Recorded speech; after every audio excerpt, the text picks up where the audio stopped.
Terrific win again, Rob, for the team.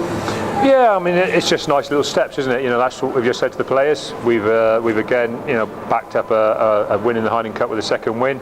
We've won our first Heineken Cup game at home in front of our own supporters, in front of a big crowd as well on a pretty wet Saturday evening. So, always round really pleased.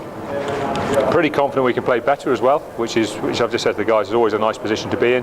But at the end, you know, there was a lot of endeavour out there and just a lot of hard work, and sometimes you just got to graft yourselves through a win, and that's what we did today. You know, we got a bit of a flying start, playing some really good pressure rugby, you know, good hard carries, good positional kicking, pressuring the set piece, pressuring their kickers, and we fashioned some good position where we worked one very good try from, and then from pressure we created a second try. And you know, we were on form then, and we were playing to a very strong game plan.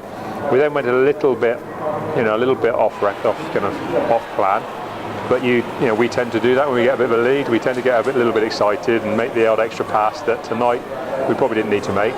But in reality, you know, we managed to get the game back to 20-all, and then we've grafted it through. So I'm really pleased with that scenario. You made another 6 changes. It shows the strength of the squad at the moment. You can do that, and they perform so well again. Yeah, well, I mean, the reality is, you know, as much as it's a nice position to be in, we kind of have to do it as well. I mean, you look at now, we've probably lost Tom Johnson. I don't know how serious the injury is.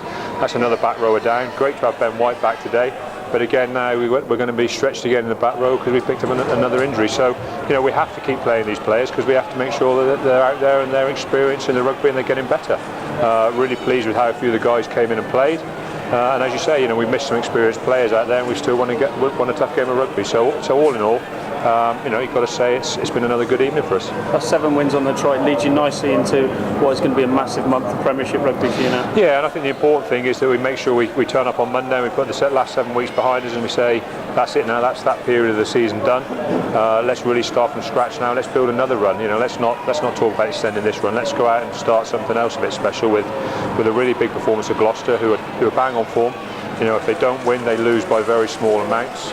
You know, they're playing a very well structured, well organised game, and they're very difficult to beat. So from my perspective, we've got some massively important games over the Christmas period. They're kind of 2 games that will really define how we're fighting in the end of the season. And so from my perspective, in a way, I'm kind of glad to put a couple of Heineken Cup performances to bed, and now we can really get our teeth into the Premiership again. It's special moments though for Exeter Rugby Club at the moment. Like you say, 2 back-to-back European wins. It's never happened before. No, that's right, and I think, you know, we're just in a nice position where we're battling away, and the guys are improving and they're enjoying the experience, and that's what it's about for me. We've always said that the Heineken Cup was about learning, and the way you learn is you get yourself right in the thick of the action, and we've been in the thick of the action for 4 games. You know, we came up short in 2, and we've done well in 2, but we haven't left anything out on the pitch. You know, all the guys who've gone out there have gone flying into the games. As you can see, you know, in all the results really, especially at half-time, I think we've at half-time in all the games we've been quite noticeably the better side, and sometimes we've not managed to follow it through, and sometimes we have. And that really shows an amount of learning, but it shows you also how tough the Heineken Cup is. But that's what we need. You know, I keep saying to players, I hope it's tough, because that's how you become a better player. Obviously 2 games in the new year against Claremont and Leinster, they're going to be massive occasions as well. Yeah, no, like I say, they can go to bed for a while now. You know, we've got some very important Premiership rugby to take care of. And if we don't take care of that, we would be in danger of letting the season fall flat a little bit, because we're in a nice place, we're ticking along quite well, we're showing some consistency and some improvement in some areas. You know, we're getting a little dented in other areas, but we're doing okay, and as long as we keep kind of fighting to get the steps forward, I'll be very happy.